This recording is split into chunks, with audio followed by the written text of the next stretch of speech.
Ya, selama-lamanya. Biarlah ini menjadi satu kekuatan buat kita terus melangkah maju, saudara. Amin, saudara mau maju?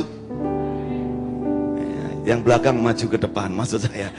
Mari, miliki kehidupan yang ingin terus maju untuk Tuhan. Mari, angkat tangan saudara sekali lagi.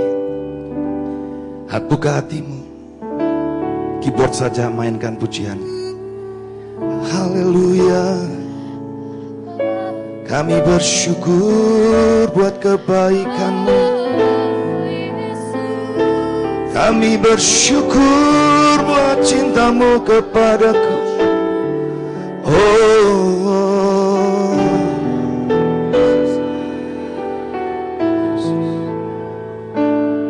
Syikiara lama togorina mase. Mari angkat hatimu, nikmati hadirat Tuhan. Biar kebaikan-kebaikannya saja terus tercurah di tengah-tengah kita sore ini. Apapun keadaanmu saat ini, percaya kebaikan Tuhan cukup untuk memberikan jawaban. Kebaikan Tuhan di atas daripada setiap persoalanmu. Ingat semua kebaikannya.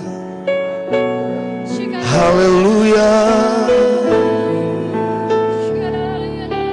Karamata karana mayase. Haleluya. Seperti tiang api yang meneduhkan dari terik siang.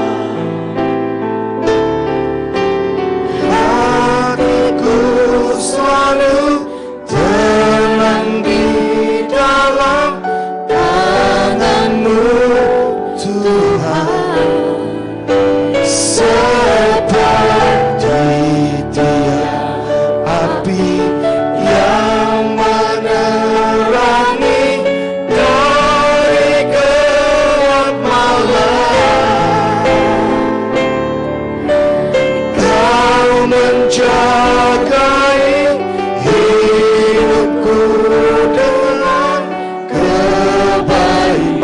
saja katakan seperti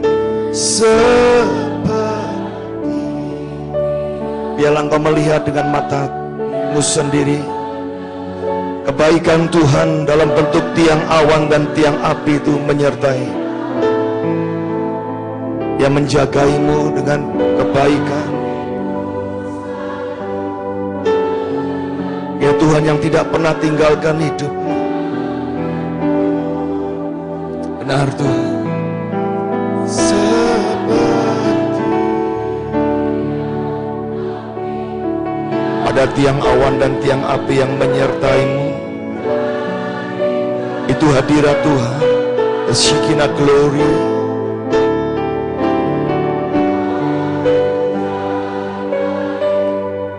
Yesus.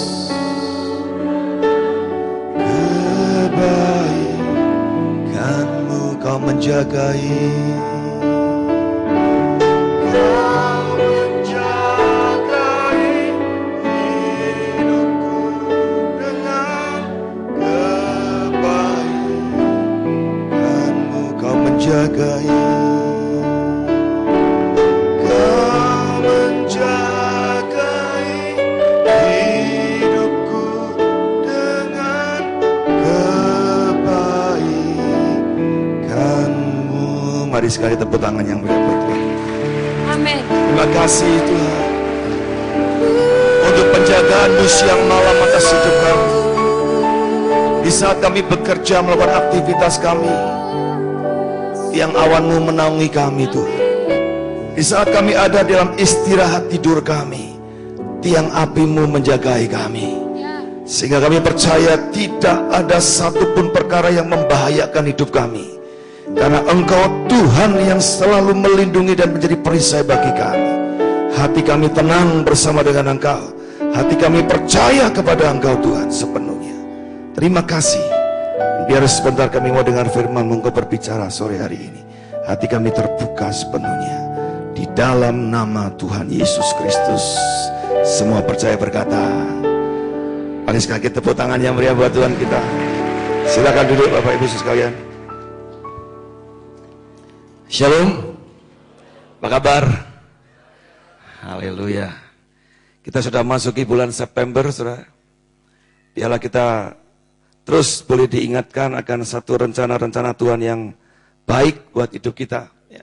Sehingga tahun 2011 ini kita benar-benar akan memasuki seperti apa yang Tuhan janjikan, yaitu tahun pembalikan dan tahun pembuktian. Saudara. Berapa banyak saudara yang sudah mengalami kebaikan-kebaikan Tuhan selama tahun 2011. Amin. Biarlah ini menjadi satu kekuatan kita untuk terus menyelesaikan tahun 2011 dan bahkan tahun 2012 ada suatu hal-hal yang luar biasa Tuhan akan kerjakan. Mari kita akan lihat dari Kisah Para Rasul 4. Saudara.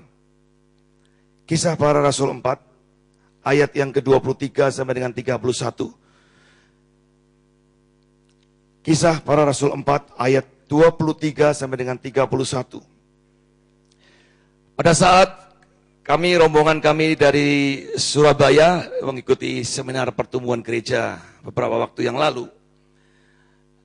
Secara pribadi saya mendapatkan hal yang menurut saya sangat penting sekali dari semua pembicara yang berbeda-beda denominasi, berbeda gereja, saudara. Mereka berbicara mengenai hal yang sama menurut saya. Yaitu bahwa gereja Tuhan harus kembali kepada fitrahnya, kalau saya boleh katakan fitrah, panggilannya. Yaitu bahwa suara mengenai siapa Yesus dan kehidupan Yesus dan tujuan apa yang Yesus ingin lakukan di tengah muka bumi ini, itu harus dikemakkan lebih kuat lagi. Ya. Artinya gereja atau berita-berita mengenai kebenaran firman Tuhan mengenai Yesus ini harus dimulai diperdengarkan lebih kuat, lebih jelas lagi. Ya. Karena ada mungkin kecenderungan gereja mulai menggeser Yesus ya sebagai bagian yang tidak terlalu utama. Tapi gereja lebih asik bicara mengenai motivasi manusia. Sehingga tanpa sadar seringkali justru Yesus sebagai Tuhan itu menjadi sesuatu yang agak kabur. Tapi melalui mungkin, saudara, saya tidak mengatakan semua motivator yang ada, pembicara-pembicara motivator itu tidak baik. Tetapi, saudara, banyak daripada mereka akhirnya membawa kita kepada menuhankan diri kita ini. Ya. Menuhankan dan beritanya bukan mengenai Yesus lagi, tapi mengenai diri manusia kita. Bahwa kita mampu melakukan segala sesuatu, kita bisa mengerjakan segala sesuatu dengan begitu baik. Ya seolah-olah kita nggak butuh lagi Tuhan. Bahkan Tuhan itu harus nurut apa yang kita mau. Ya. Nah saudara, tentu tidak semuanya, kita harus selektif. Ya. Tetapi gereja Tuhan, panggilannya adalah untuk memberitakan mengenai Yesus yang hidup. Katakan amin. Nah saudara, kalau kita baca dari Kisah Para Rasul 1, 2, 3, ya, itu indah sekali. Minggu-minggu ini Tuhan bawa saya baca kembali. Bagaimana caranya supaya pada saat nama Yesus itu disampaikan lagi akan ada perkara-perkara besar yang terjadi. Berapa yang saudara percaya itu tuh? Lambaikan tangan saudara. Saat engkau menyampaikan Yesus sebagai Tuhan, hidup dan dengan jelas bahwa Yesus itu Tuhan, pasti ada perkara-perkara luar biasa terjadi saudara. Katakan amin. Nah, untuk mempersiapkan jemaat ke sana ini yang perlu kita perhatikan lagi. Tuhan ajar saya untuk baca lagi Kisah Para Rasul. Baca ulang lagi. Kemudian saya baca lagi, saudara, baca lagi. Dan ada cukup banyak hal yang menarik kembali. Mengingatkan saya, bahkan membuat sesuatu pemikiran-pemikiran yang baru. Ya, kita ingat bagaimana Tuhan, Yesus pada saat sebelum naik ke surga, dia janjikan untuk para murid tinggal dulu di Yerusalem. Jangan kemana-mana. Ya, sampai janji Tuhan, janji Bapaknya yaitu Roh Kudus dicurahkan, terjadi. Dan murid-murid memang nggak punya kemampuan apa-apa waktu itu. Petrus tidak punya kemampuan apa-apa. Saat Yesus tinggalkan mereka hopeless. Mereka nggak punya kekuatan apapun juga. Yang mereka cuma bisa lakukan cuma menantikan janji Bapa. Nggak ada yang lain. Mereka nggak bisa khotbah. Mereka nggak bisa doakan orang sakit dari sembuh. Nggak bisa. Mereka hanya ditugaskan menanti. Dan pada saat penantian itu selesai, di mana Roh Kudus dicurahkan, terjadi satu revival yang luar biasa. Terjadi satu transformasi radikal yang luar biasa dari kehidupan para murid. Bagaimana setelah dipenuhi Roh Kudus, 12 murid berdiri di hadapan seluruh umat Israel waktu itu. Ya, di hadapan begitu banyak mereka bilang, "Hai Israel, camkanlah baik-baik, dengar baik-baik apa yang akan kami katakan kepada engkau." Seluruh Israel, ini intinya saudara, seluruh Israel harus tahu dengan pasti, Yesus Kristus yang kau salibkan itu sudah ditentukan menjadi Tuhan bagi semua umat manusia. Amin. Saudara, beritanya cuma itu sebetulnya. Dan berita itu membuat 3.000 orang tersentuh hatinya dan kemudian bertobat. Mereka kemudian, lalu apa yang kami harus buat?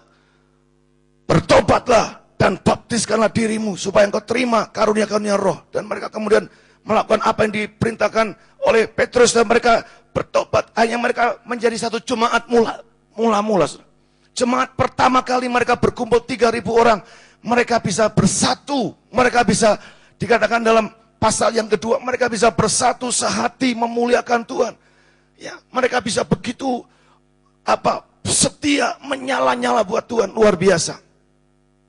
Nah saudara, karena ada kesatuan, ada kebersamaan yang begitu kuat, orang-orang kemudian menjadi takut sama mereka. Akhirnya mereka percaya kepada Yesus, perkara-perkara ajaib terjadi, dan puncaknya saudara, bukan puncaknya, artinya satu peristiwa mujizat yang tercatat dalam Kisah Para Rasul 3.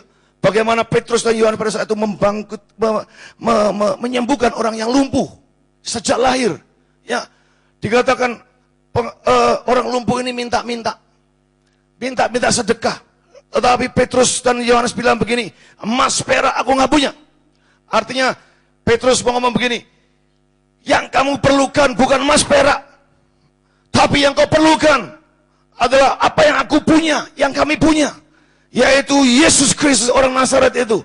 Bangkit dan berjalanlah. Dan seketika itu juga orang lumpuh dari lahir bangkit, berdiri dan berjalan. Tepuk tangan buat Tuhan kita.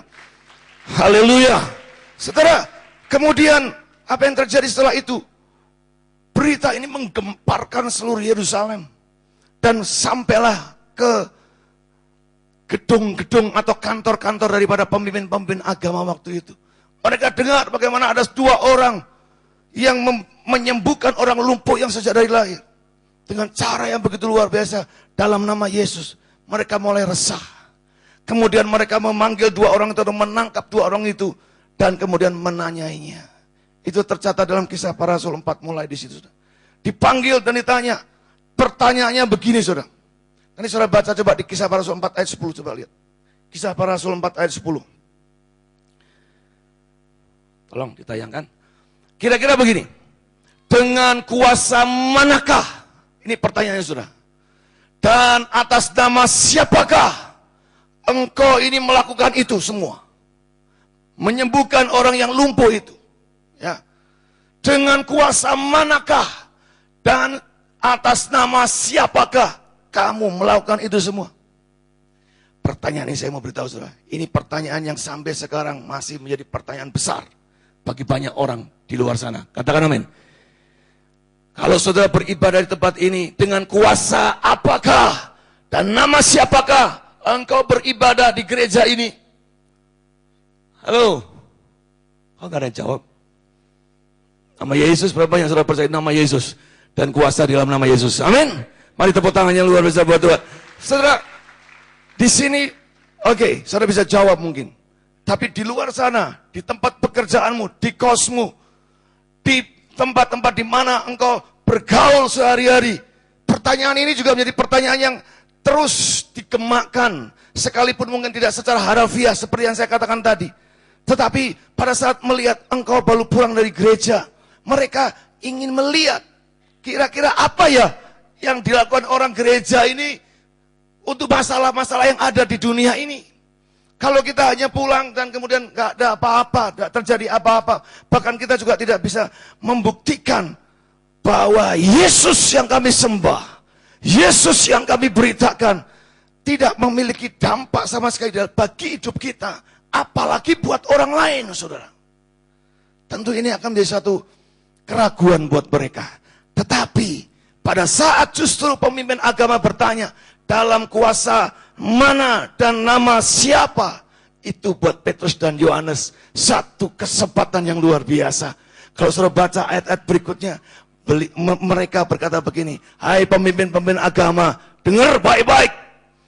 Apa yang kau lihat? Orang yang sebelumnya lumpuh sejak dari lahir, sekarang berjalan. Itu semua oleh karena Yesus yang engkau salibkan dan yang sudah ditetapkan Tuhan sebagai Tuhan bagi semua manusia. Itu kesempatan untuk memberitakan Yesus yang hidup, Yesus yang sejati. Katakan amin. Saudara, kemudian mereka kaget, saudara. Wah. Tapi kemudian dalam kekagetan mereka, mereka juga kemudian lebih cemas mengomong begini. Diancamlah mereka berdua. Oke, kami bisa membuktikan betul orang itu dulu lumpuh, sekarang berjalan di dalam nama Yesus yang kau percayai. Tapi jangan disebar-sebarkan ya. Tolong, ini peringatan. Kalau engkau sebar-sebar, ini kan bahasa saya sore. Kalau engkau sebar-sebarkan, kami akan tangkap engkau. Kira-kira begitu. Tapi mereka jawab begini. Pilihlah menurut kamu, kami harus taat sama Tuhan atau taat sama manusia. Wah, itu jawaban yang jelas sudah. Buat mereka, mereka bilang, ini pengikut Kristus yang sejati. Katakan amin. Nah, saudara, kisah itu kemudian berlanjut kepada hal ini. Kemudian mereka dilepaskan. Karena nggak ada tuduhan yang bisa membuat mereka bersalah. Lihat pada ayat yang ke-23. Sesudah dilepaskan, pergilah Petrus dan Yohanes kepada teman-teman mereka. Lalu mereka menceritakan segala sesuatu yang dikatakan imam-imam kepala dan tua-tua kepada mereka. Ketika teman-teman mereka mendengar hal itu, berserulah mereka bersama-sama kepada Allah. Katanya, ya Tuhan, Engkaulah yang menjadikan langit dan bumi, laut dan segala isinya. Dan oleh Roh Kudus, dengan perantaraan hamba-Mu Daud, Bapa kami, Engkau telah berfirman. Dan seterusnya. Coba perhatikan dulu sudah di sini. Ada hal yang sangat menarik. Petrus dan Yohanes ini diadilin. Ya, ditangkap, diadilin. Bahkan sempat masuk penjara 1 malam. Saudara. Tapi setelah mereka menjelaskan apa yang mereka lakukan, sesuai dengan pertanyaan yang mereka minta, saudara, mereka dibebaskan. Kemudian mereka cerita kepada teman-temannya. Yang buat saya aneh adalah setelah mereka dengar, mereka begitu antusias untuk berdoa. Katakan dengan saya, berdoa. Berdoa. Mereka berseru bersama-sama, berkumpul bersama, mereka berseru berdoa. Tuhan, Engkau yang menjadikan langit, bumi, dan laut, dan semua isinya. Wah, saudara. Saudara, berita apa yang kira-kira saudara hasilkan atau keluarkan dari hidupmu? Sehingga membuat orang menjadi antusias untuk beribadah. Atau mungkin justru melalui keberadaan kita membuat orang jadi lesu, gak semangat beribadah. Dengan kehidupan kita yang ditonton oleh mereka, menjadi orang tidak terlalu antusias. Kira-kira apa yang diceritakan Petrus dan Yohanes sehingga membuat mereka begitu berantusias. Mereka begitu bersemangat. Mereka bisa menghasilkan satu antusiasme untuk berdoa, saudara. Saya coba renung-renung di sini, nggak ada, saudara. Nggak ada. Tapi kira-kira ceritanya mungkin begini, saudara. Saya suka mengimajinasikan, saudara. Ya. Saya mulai renungkan apa yang Petrus ceritakan ya. Apa mungkin begini ya, teman-teman, celaka kami, celaka kita loh. Kami sudah ditangkap oleh para pemimpin agama. Dan kami diancam, kalau sekali-kali lagi engkau melakukan ini, kami akan tangkap engkau, kami akan hukum engkau. Dan semua kemudian, wah, celaka. Lalu bagaimana Petrus? Bagaimana Petrus? Ya sembahyang. Kira-kira begitu nggak, saudara? Ini yang satu. Yang kedua, saya merenungkan begini, saudara. Petrus gak ngomong begitu. Petrus gak ngomong persoalan sama sekali. Petrus gak takut atau tidak bicara soal ancaman-ancaman. Petrus bilang begini. Teman-teman, tahukah engkau bahwa ini kesempatan yang luar biasa. Ini waktu yang luar biasa untuk kita bisa memberitakan kebenaran khususnya mengenai Yesus yang kita kasih dan kita percaya ini sampai kemanapun juga, bahkan sampai ke ruang-ruang pemimpin-pemimpin agama, kita bisa ngomong sampai ke sana. Ini waktunya revival, ini waktunya kesempatan kita bicara bahwa pintu-pintu penginjilan sudah terbuka. Ini waktunya memberitakan Yesus yang hidup itu, Yesus yang disalibkan itu. Ini waktunya, saudara-saudara. Kira-kira begitu. Pilih yang mana? Satu atau dua? Saya sih milih yang dua. Kira-kira Petrus ceritanya begitu. Dia tidak melihat, masalah, tantangannya, aduh berat. Jadi orang Kristen itu, aduh lihat setan terus nanti. Atau seringkali, maaf saudara, saudara bisa berdoa, seringkali karena diancam. Awas lu, kalau tidak berdoa masuk neraka lu. Atau awas lu, kalau tidak berdoa nanti ada kerusuhan lu. Cari Tuhan. Nggak ada kerusuhan, balik lagi. Tanggal 21 Oktober 2011, Tuhan Yesus akan datang lu. Cari Tuhan, cari Tuhan. Nggak terjadi apa-apa. Haleluya. Krisis ekonomi, bisnis akan hancur tahun-tahun ini.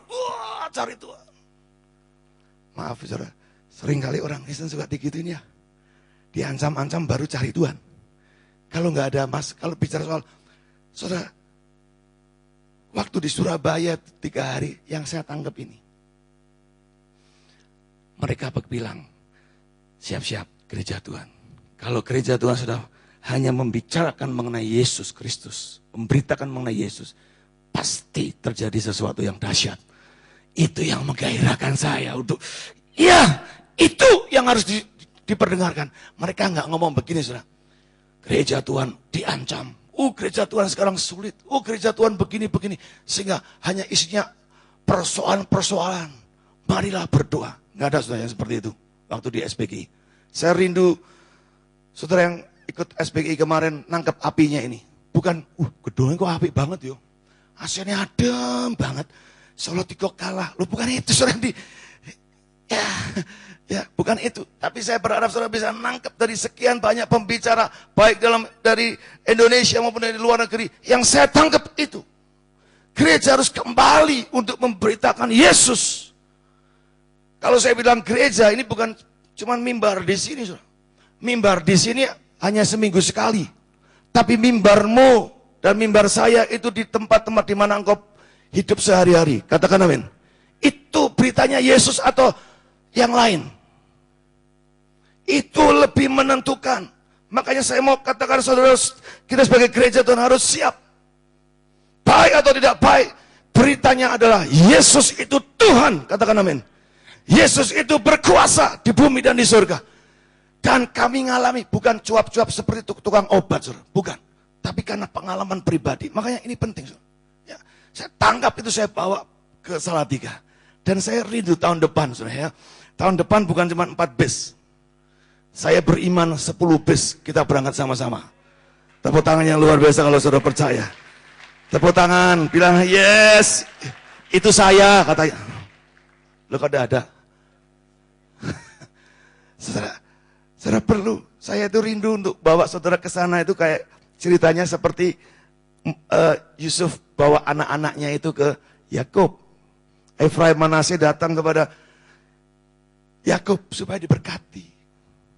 Supaya saudara terima sendiri. Pengurapan itu bukan melalui perantara saya. Tapi saudara datang sendiri, saudara terima sesuatu. Amin. Saya bersyukur saudara. Hari-hari ini saya juga melihat, khususnya ini begitu banyak anak muda. Kalau saya bisa soal doa, aduh Pak, itu kan buat oma sama opa.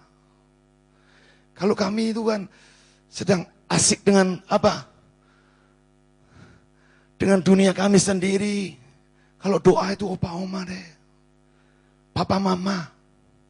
Kalau kami anak-anak muda, ya belum waktunya rasanya Pak. Saya mau beritahu saudara, anak-anak muda, kalau engkau dengar akan pekerjaan-pekerjaan Tuhan dan engkau memperhatikan pekerjaan Tuhan, dan engkau mulai bisa menyampaikan hal-hal ini kepada teman-temanmu, kemudian muncul suatu kegairahan doa, bukankah itu suatu yang keren? Katakan amin. Bukankah sesuatu yang luar biasa engkau sebagai anak muda, remaja mungkin, tapi engkau bisa memotivasi orang. Bahkan mungkin orang yang lebih tua daripada engkau, sehingga akhirnya mereka juga ikut berdoa. Mereka ikut mencari Tuhan sungguh-sungguh. Mereka sungguh-sungguh merindukan hadirat Tuhan dengan begitu semangat dan antusias. Saya mau beritahu itulah yang dikerjakan oleh banyak tokoh-tokoh zaman Alkitab dulu. Tapi saya percaya bukan pada zaman Alkitab saja, tapi hari-hari ini. Saya ingat pada saat Raising the Standard, saudara, ada datang ke Salatiga dari Jakarta. Mereka bagikan sesuatu kepada anak-anak muda di sini.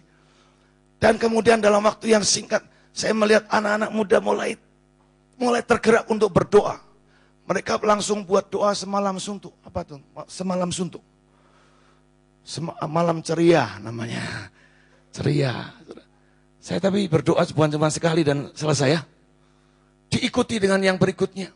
Doa semalam-malaman. Doa semalaman. Anak muda. Wih, saya bilang ini pokoknya maaf ya. Saya tidak mendeskripsikan orang-orang tua.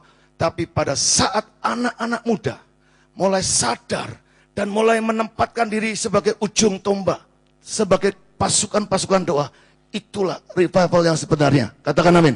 Kalau anak-anak muda yang bilang, oh doa itu buat urusan opa oma, tapi kemudian dia berubah, dan kemudian mulai melangkah masuk ke ruang-ruang doa, mulai masuk dalam kesatuan hati bersama-sama berdoa, itu revival, saudara. Itu sesuatu sedang terjadi. Saya ngelihat anak saya sendiri, saudara. Saya dulu ajak anak Samuel khususnya, SM doa, aduh ngantuk. Aku meneh. Saudara, biasa anak muda kan begitu rasanya itu, kalau disuruh sekali itu rasanya sudah berkali-kali disuruh. Ya kan? Kok aku lagi. Ya sudah, kami cuma bisa berdoa. Tapi satu kali, itu tadi, melalui pertemuan fellowship yang begitu indah, melalui Raising the Standard itu, Samuel berubah, saudara. Pak, bangunkan saya. Kenapa? Mau doa. Mau berdoa.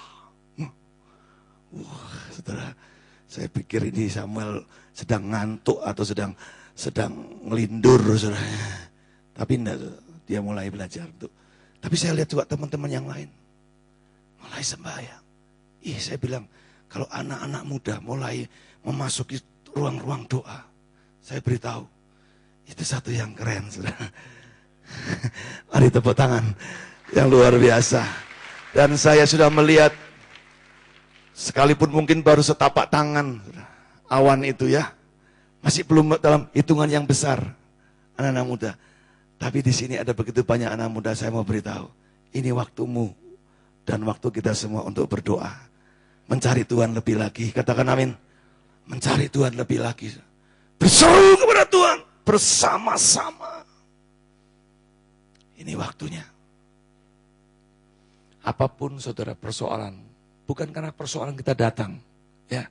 Tapi saya mau katakan justru ini ada pekerjaan besar yang Tuhan sedang siapkan buat kita semua.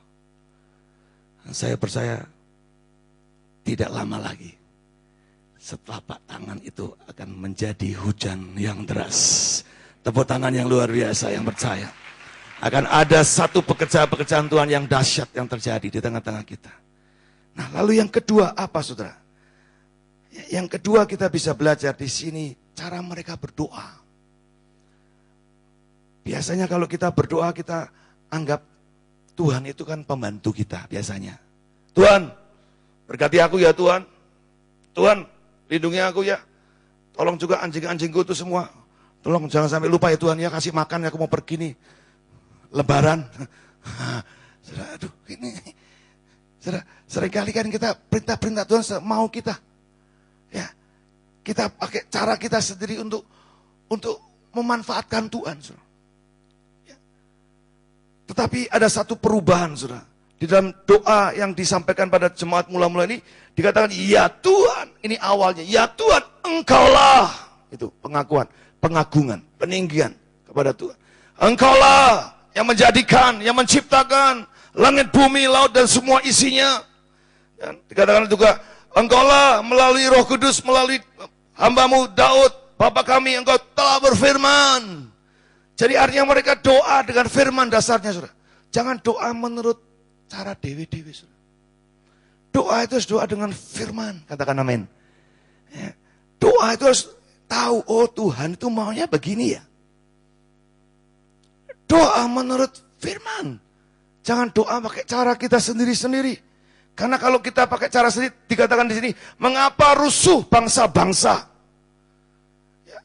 Mengapa suku-suku bangsa mereka-reka perkara yang sia-sia? Saudara, kalau kita pakai cara dewe-dewe rusuh jadinya.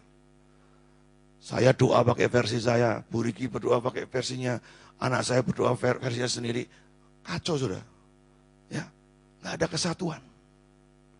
Dan itu terjadi sekarang. Kalau kita mulai cermati, gereja masing-masing punya agenda sendiri-sendiri. Ya, rumah tangga, suami istri, ya punya agenda sendiri-sendiri. Rusuh akhirnya.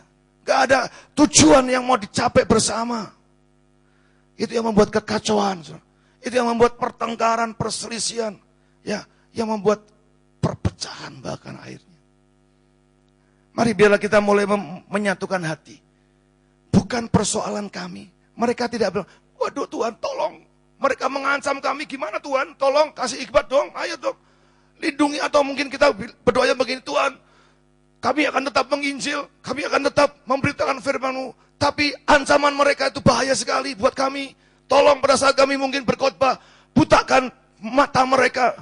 Tutup telinga mereka supaya mereka nggak dengar. Ya, saya mungkin kita doanya egois seperti itu kan seringkali ya. Ya, biasa kalau anak muda itu pergi sepeda naik sepeda motor, enggak bawa SIM, enggak pakai helm.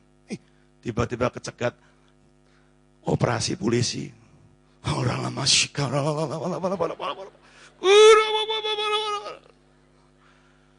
Terus kok polisinya kok malah melotot ke kita.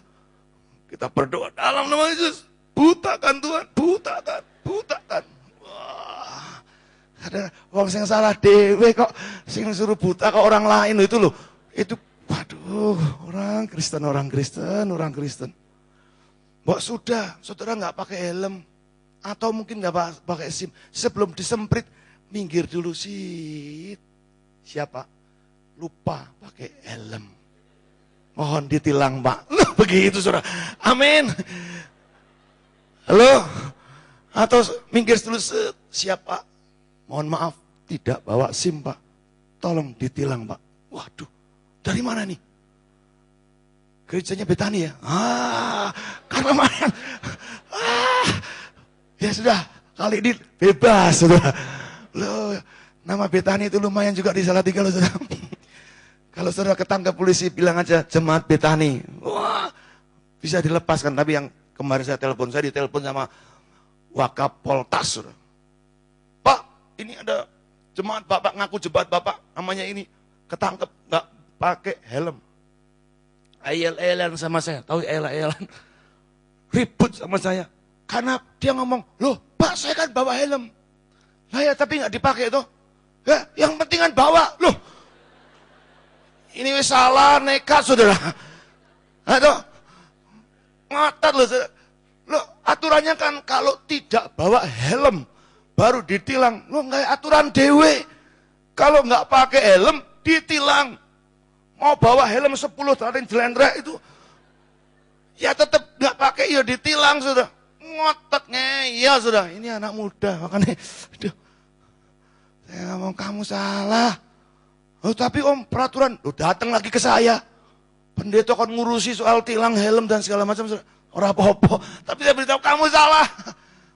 Tuh, tapi peraturannya kalau bawa helm, loh, bukan dibawa helm. Kamu bawa helm, tidak dipakai, ya ditilang. Kok ngeyel terus? Memang betul ngeyel sama pendeta ini juga. Ngeyel sama polisi ini, dia yel terus. Waduh. Ya sudah kamu saya panggilkan Mr. Iwan saudara. Itu driver kita itu pendeta lalu lintas saudara. Kalau saya suruh urusi lalu lintas saya nggak ngerti. Saya panggilkan, Iwan tolong ini ada kasus gini, sepeda motornya ditahan. Lah kok bisa ditahan? Lah dia mau minta STNK. Lah nggak boleh. Nggak boleh om, STNK saya pegang, saya rebut lagi. Lu kok direbut? Ngeyel, salah ngeyel terus saudara. Ya Kamu kalau sepeda motormu mau enggak ditangkap, kasih no STNK-nya. Mau enggak boleh om, loh, penting loh. Sekali penting mana sepeda motor sama STNK? Penting dua-dua aja sudah, teman. Ya sudahlah, sudah. Terus dia telepon saya, Pak, ini gini. Ayo Pak, emang salah. Ayo ngeyel Pak.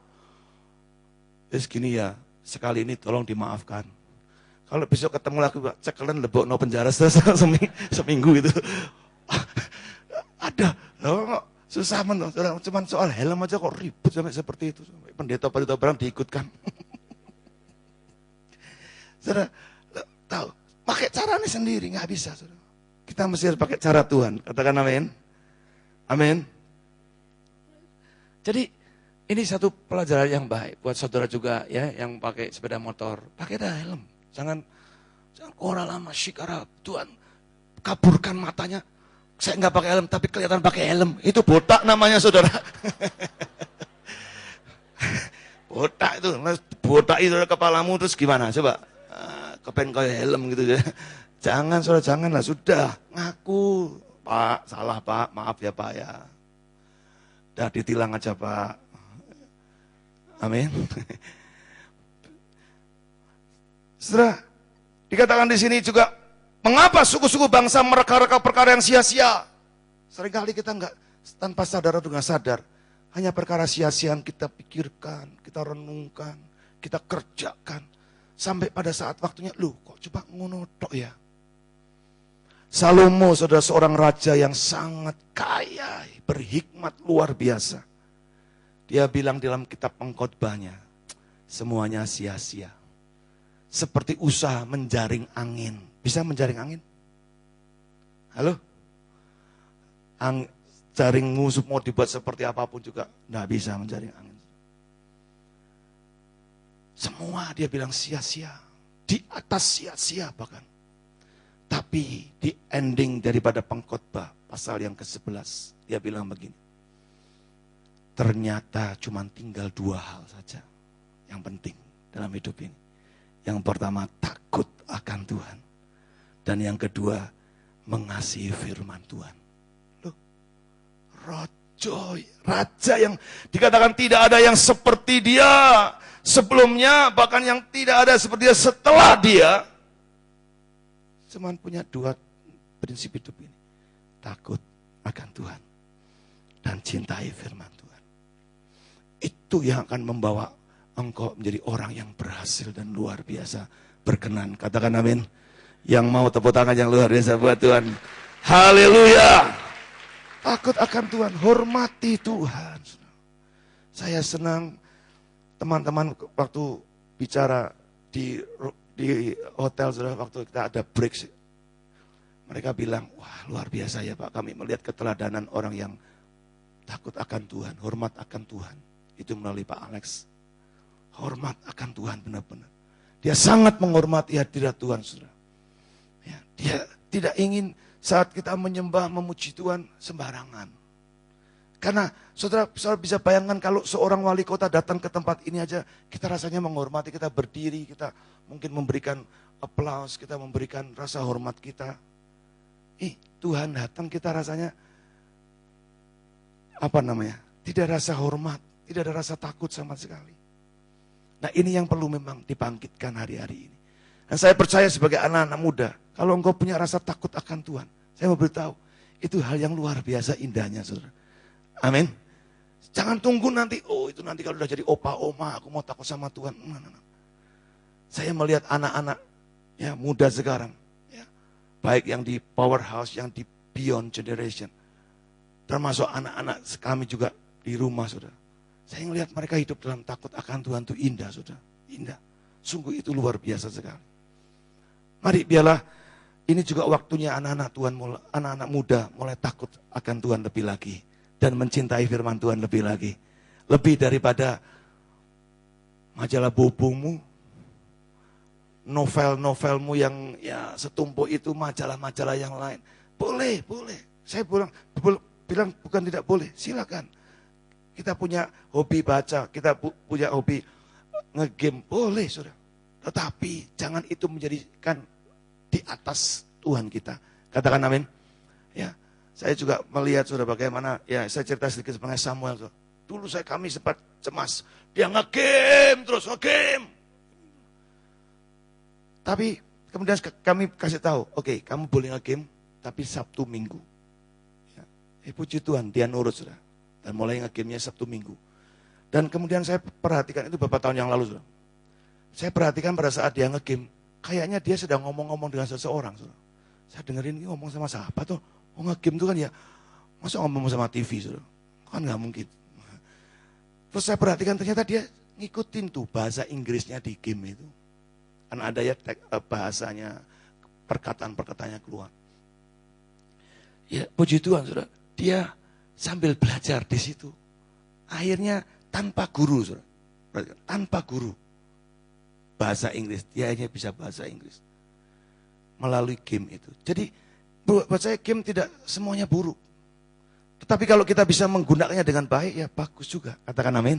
Ya. Tapi tadi di dalam kerangka takut akan Tuhan, kalau sudah ada hati yang takut akan Tuhan, beda lah saudara. Beda. Ya. Makanya mari kita mau belajar di situ. Anak sebagai anak muda, jangan mereka-reka perkara yang sia-sia. Bahkan dikatakan raja-raja dunia bersiap-siap dan para pembesar berkumpul untuk melawan Tuhan yang diurapi. Saudara, kadang-kadang kita sadar gak sadar, kayak melawan Tuhan juga. Tuhan mau kita mengampuni, kita bilang, oh gak enak tuh, ngampuni terus gimana tuh Tuhan ini. Ya. Atau kita mungkin perlu bersyukur dalam semua keadaan. Kita mau bagaimana bersyukur? Kalau keadaan semua gak baik, kita terus berbantah-bantahan, kita terus melawan firman itu, saudara. Mari kita mau belajar. Apa yang dikatakan firman Tuhan dalam Alkitab, saudara, percayai, ya, itu amin. Ya, itu benar, itu kebenaran. Yang harus aku lakukan, lakukan aja. Gak usah direka-rekan, gak usah dibantah-bantahin terus, saudara.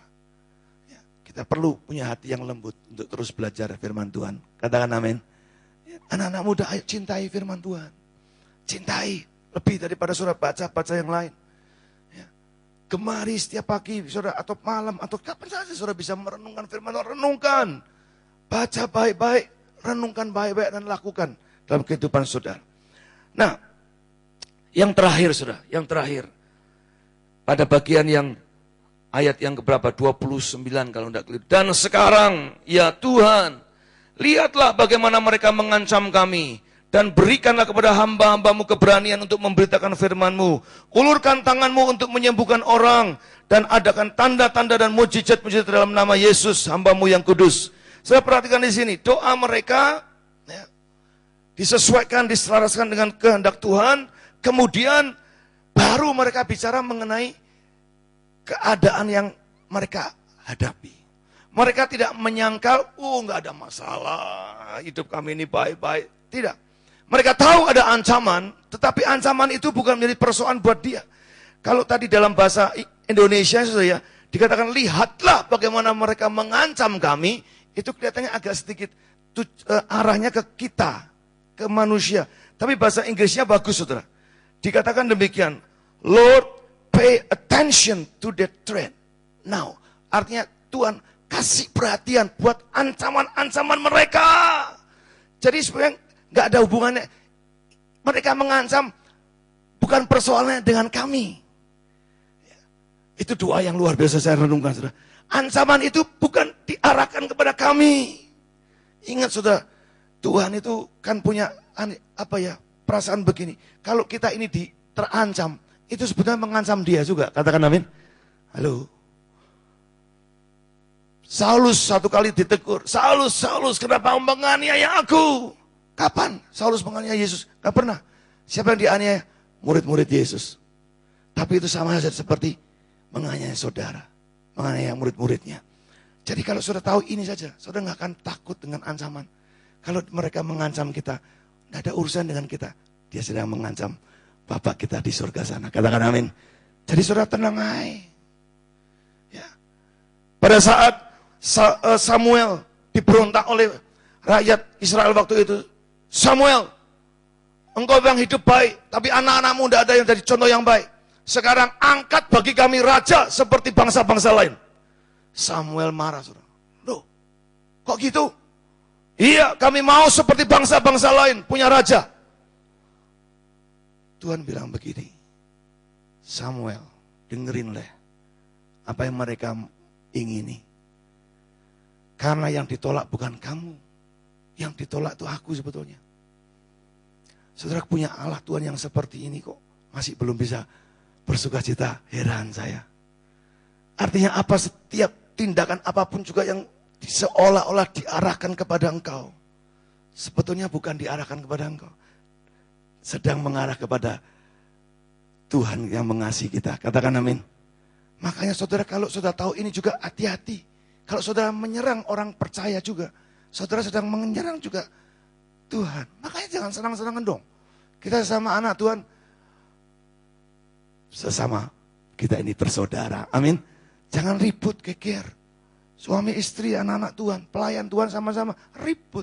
Saling tuding-tudingan. Loh, engkau sedang menuding biji mata Allah juga. Jangan. Ya. Cukuplah saudara. Kita menghargai. Kalau ada perbedaan, ya itu lumrah. Masih berbeda. Tapi berdoa dalam kesatuan, nantikan perbedaan bisa diselesaikan. Katakan amin. Ya, saudara, mereka berdoa bukan ancaman buat diri mereka sendiri. Ya. Dikatakan juga kemudian tadi apa? Berikanlah kepada hamba-hambamu keberanian. Lihat, doa mereka tidak bilang begini, Tuhan tolong singkirkan ancaman-ancaman itu. Tuhan tolong masalah-masalah yang dilalukan. Nah, mereka, Tuhan tolong beri kami kekuatan untuk menghadapi masalah itu. Itu doa yang benar. Ya. Jangan jadi orang yang self pity, mengasihi diri sendiri. Tuhan kok begini terus, seolah Tuhan gak menolong-tolong aku. Nah. Tuhan selalu menolong dan memberi kekuatan kita. Amin. Dari hari ke hari Tuhan ingin menolong kita dan memberi kekuatan kepada kita. Ya. Jadi mari biarlah saudara, ini doa-doa yang luar biasa. Mereka minta Tuhan nyatakan tanda-tanda ajaib, sembuhkan orang sakit. Loh, bukan kepada kita. Tadi ulurkan tanganmu untuk menyembuhkan orang. Saudara berdoalah, minta Tuhan.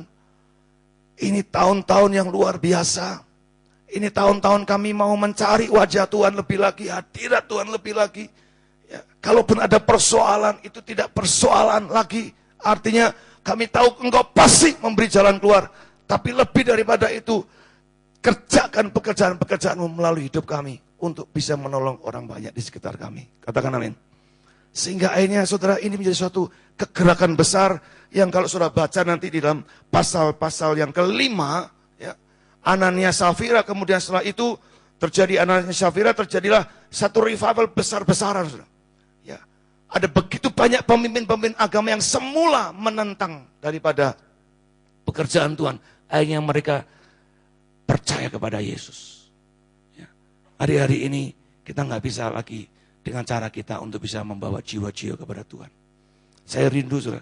Dan saya percaya jiwa-jiwa sedang menanti Tuhan untuk diselamatkan. Amin. Mari kita menjadi alat buat Tuhan. Dikatakan setelah mereka penuh dengan Roh Kudus, mereka memberitakan Injil dengan lebih berani lagi. Sudah transparan, sudah nggak ada pakai tedeng aling-aling lah. Pokoknya kita harus memberitakan Yesus Kristus itulah Tuhan dan Tuhan yang hidup. Katakan amin. Tidak ada yang lain, saudara. Kita nggak perlu lagi permanis-manis, katanya dengan hikmat, dengan kata-kata.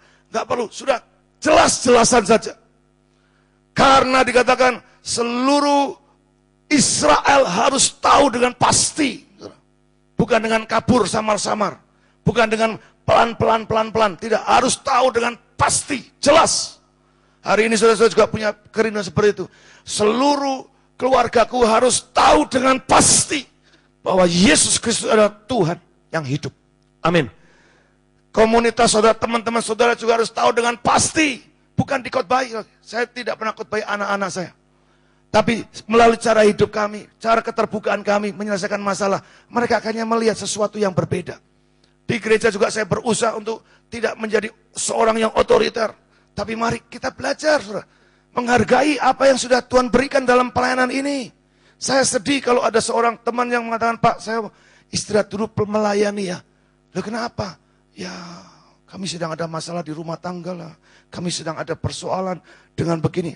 Ada lagi juga, saudara, hamba Tuhan atau pelayan Tuhan, sudah sekian lama Gara-gara menguntungkan, gara-gara nggak suka pakai jas. Duh, aku nggak enak Pak pakai jas Pak. Nggak pede. Loh, ini bukan soal pede-pede. Pakai jas aja saudara nggak mau bayar harganya. Waduh, saya bilang, ya udahlah. Saya bilang kalau kita memang nggak mau sungguh-sungguh ya sudah. Mau apa lagi saudara? Saudara, makanya mari, ini hari-hari yang penuh dengan hal-hal yang luar biasa. Sementara hal-hal yang kecil-kecil yang mestinya bisa kita atasi dengan biasa saja, tapi dibuat satu yang luar biasa yang menghalang-halangi pelayanan dan pekerjaan Tuhan. Buat saya, ini bukan waktunya lagi untuk itu. Katakan amin. Mari siapa saja yang mau melayani Tuhan. Bukan cuma tangan saya, surga itu loh terbuka buat kita semua. Katakan amin. Melayani Tuhan, ini waktunya saudara. Jangan saudara sudah ditolong Tuhan, cuman masih duduk diam nggak melakukan apa-apa. Saya tidak mengatakan pelayanan cuma di gereja, di tempat-tempat pekerjaan saudara juga harus. Katakan amin. Ya, di gereja ini cuma sebagai pelatihan saja. Tapi keluar dari tempat ini, saudara siap melangkah. Aku ini hamba-hamba Tuhan. Aku ini adalah orang-orang yang diurapi Tuhan. Aku ini adalah orang yang dipimpin oleh Roh Kudus. Kami siap melakukan apa yang harus kami lakukan di dalam pengurapan Tuhan. Amin. Mari kita tutup Alkitab. Terima kasih Bapak.